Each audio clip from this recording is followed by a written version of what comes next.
Hello! I just got back from the Doncaster Reptile Show and it was awesome. I didn't get a chance to actually start the vlog because I was kind of out the door and on the road, and when we got there I met up with Paul from Urban Constrictors, see how he was, had a bit of a chat, and then when I started vlogging it was quite loud and busy and stuff like that, but I felt I was probably going to end up shouting at my camera rather than talking at it, or it would get all muffled, so I kind of just filmed a bit like of the animals and kind of what was there. And I did manage to get some animals, not for myself. I went on behalf of the shop that I work at, which is also owned by Paul from Urban Constrictors. If you want to check him out for the awesome ball pythons that he breeds and his YouTube channel, he's also currently filming the step-by-step guide on his new urban building, which he's doing in his own back garden. So if you want to go check that out, that's pretty awesome. And he's also just released a video about ReptiChip, which is a nice awesome substrate for holding in humidity, especially for things like rainbow boas and even ball pythons. It is absolutely awesome, so I'll link that video and his channel down below if you want to check him out. And I suppose we'll go to the footage. Boom!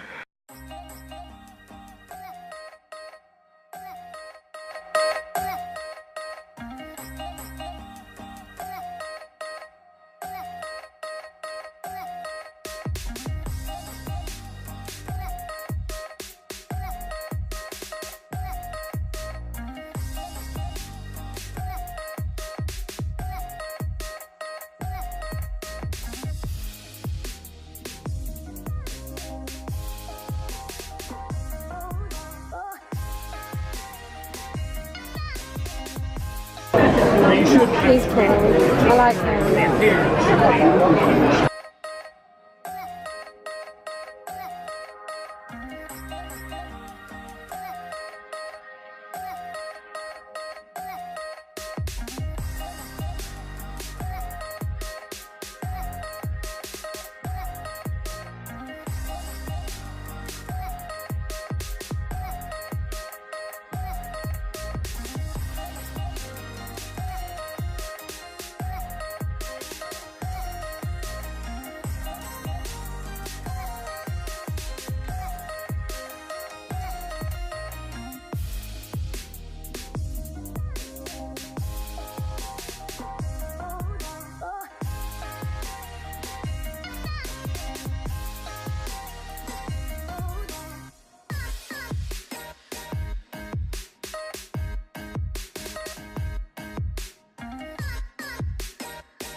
I can't commit to one, you know. Oh. They're difficult to rehome as well. You can do it. Yeah.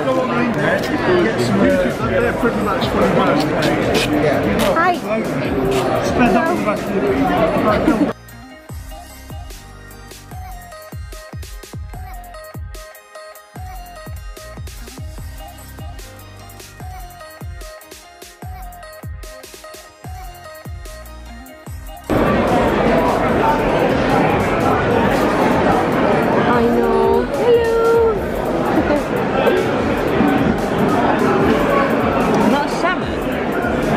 A bit lighter than the army, innit? Yeah. They have like a pink to them, I think. Salmon leopard down the end as well. Ooh. Salmon pet leopard there as well. Oh wow, right. That's awesome. I love the Morals boas. Managed to find your breeder. Oh my god, look at the traditional sweets. Yum, my favourite cricket flavour.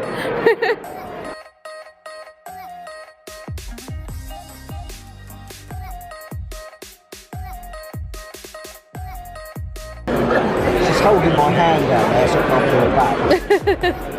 You. That is sneaky. Hi.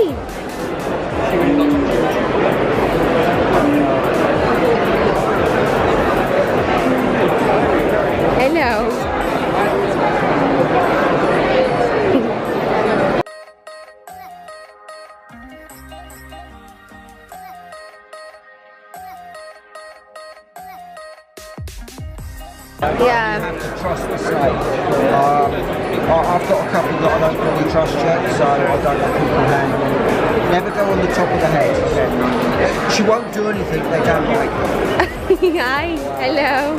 I said dribble all over. Hey, go in. Oh, thank you. Hi. Oh. What she wants to do is go for a wander. Show rules don't allow. No, that's it. Oh, well, you're beautiful.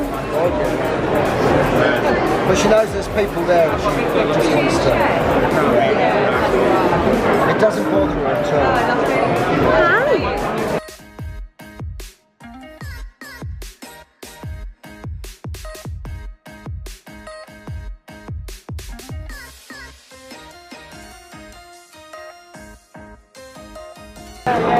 She wants to say hi.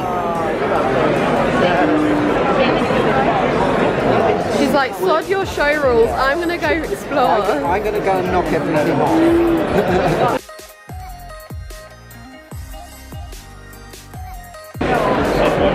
I see a wild urban constrictor.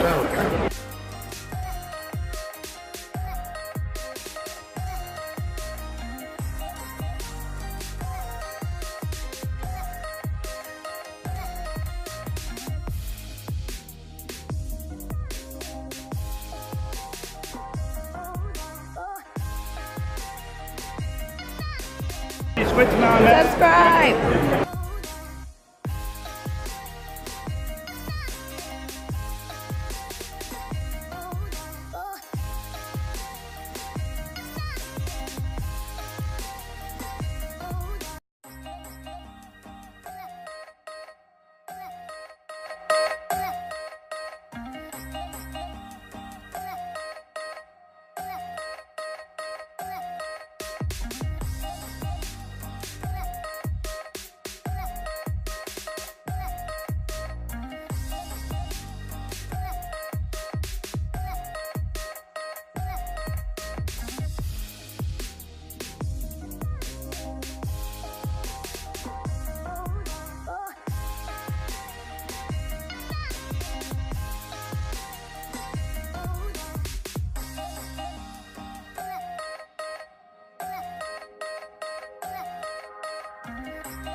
say that's terrifying.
So as I mentioned before, I did get some animals from the shop. As you can see, I am now at home doing all of that cool stuff, but however I did take some photos of them, which I will bob on the screen now so you can have a look. I got 2 Miami type corn snakes. They were both males. I also got an Arizona blonde tarantula. That was pretty cool. They're also known as desert blondes. And they kind of can look like this when they're older. Its sex is unknown, however I'm kind of hoping it's a female, or you know, at the shop someone might know. I have no idea about sexing them. I also got a teeny tiny baby Western hognose. It's a beautiful little girl and it reminds me so much of Pretzel, which, as you know, I have uploaded a video that she has gone missing. I still haven't found her yet, but it was an absolute little angel. And this was more towards the end of the day when I started picking these up, so I didn't actually film the process of getting them, as we were kind of focusing on going home and getting them back to the shop and settled into their new enclosures. The final thing that I bought was a boa constrictor. Well, I say me, my boyfriend kind of picked that one out. He's kind of in love with his boas at the moment, and this little fella is a Central American boa constrictor. It's like a weird name, I can't quite say. It's like nickel wagon or something. I'll post its name somewhere on screen so people can have a look. And these guys only tend to get to about 5 foot. However, my boa Yormi, as most people know, being a common, he's probably going to edge somewhere between 7 to 9. So they're a lot smaller and a lot more handleable, I suppose. And, you know, they're kind of pretty damn cool. So that's kind of what I picked up at the shop. I also, you know, saw a few things there, and to be fair, this was my first Reptile Expo experience, and I can honestly say that I loved it. Besides the heat of the room, it was quite hot. I am in a jumper, so I kind of did overheat, but by the time I take the jumper off, I'd probably want to put it back on, so I kind of just, that was a bit of a mistake. But other than that, all the breeders there were absolutely lovely. They'd all take time to talk to you, whether or not you just wanted advice on animals you had, or information, or whether you were picking up an animal. They were all so lovely. It was quite busy. I was, as you probably saw from the footage, being 5'1/2", it was pretty difficult to kind of see sometimes, but once you were there, it was mint. There was a lot of ball pythons. So if you ever need a ball python, I suppose this is kind of the place for you. I didn't see many things like blue tongue skinks. I saw one. Axolotls, I saw one. There was no venomous DWA animals there, which is kind of expected with how many people and families were probably going. There wasn't a lot of tortoises. There wasn't a lot of, I'd probably say, variety of lizards. I mean, there was cresties, there was other types of gecko, there was leopard geckos, there was day geckos, things like that. But only a few like bearded dragons and like stuff like that. There was no monitor lizards, there was no water dragons and stuff like that. But I feel with all the shows being spread throughout the year, there's going to be different people coming with different things for each show, so I can't quite wait to see what the next one will be like when I go to the next one, which will probably be like November or so. I think the next one's in June, and then there's one in like November. But I'll post the dates up here so people can have a look, and I'll also post a link in the description for people who actually want to go, because I would definitely recommend it. It's cool going into a shop, but this is just something different, and you might see something rare like a morph that you might not see every day and stuff like that. I definitely think it is a nice experience to go in, and it's not just about animals. There's cages, there's supplies, you know, there's like dry goods, you know, you could pick stuff up instead of going shopping. I think the only thing I did actually buy for myself was this. It's some apricot Pangea that I got for my crested gecko. I decided to give him a little treat because this stuff, I don't really see it around a lot, and without ordering it online and stuff like that, I thought I'll get him a different flavour, see how he gets on with it. And I was going to get him a little hide as well, but I kind of need to do up his enclosure first, so I thought, oh, I just dropped the Pangea. I thought I'd kind of wait for that and stuff like that, and we're probably moving house pretty soon, or looking to do that, so I don't really want to get more animals or do up some enclosures when I could probably have a new space to do that with. But other than that, Doncaster show or any other reptile expo, I would probably recommend checking it out if you haven't before, because I say it is a completely different experience. If you've been to any other convention before, you know, it's pretty much the same. You walk around different tables, different things, all of that, but the vibe of it is just lovely. No matter like who you are or what you have, people want to talk to you. There's people stopping me when I picked up 2 viper geckos for a customer at the shop, and they were going, oh my goodness, what's that, let's have a look. And they'd look in, you know, the tubs in your hand, and they'd ask you questions, and you know, people are just so friendly there, and it's just a really nice vibe. That's all I've got to say really on my experience of a reptile expo. And when I was talking very briefly to Paul from Urban Constrictors, because he, bless him, was very busy all day, and you know, it was kind of a hello walking past, or you know, I'd kind of see him on the passing. But I did check out the Reptor chip, which you did see in the footage, and it is amazing. I've never seen anything absorb like moisture and water so quickly and keep its humidity. And he brought some along with him, and all throughout the day from start to finish it was humid, it was, you know, a nice texture. I feel like I'm going to start using that with some of my animals, and when I do that I will be posting a review and what I think and what I've done with that. But if you haven't already, watch Paul's ReptiChip video and get hold of some of that, because Urban Constrictors is going to start being a UK rep for that, and you can't really get that anywhere else, so do check that out. But for now, that's me gone swinging on my chair, sitting at home, doing all that jazz. See you later.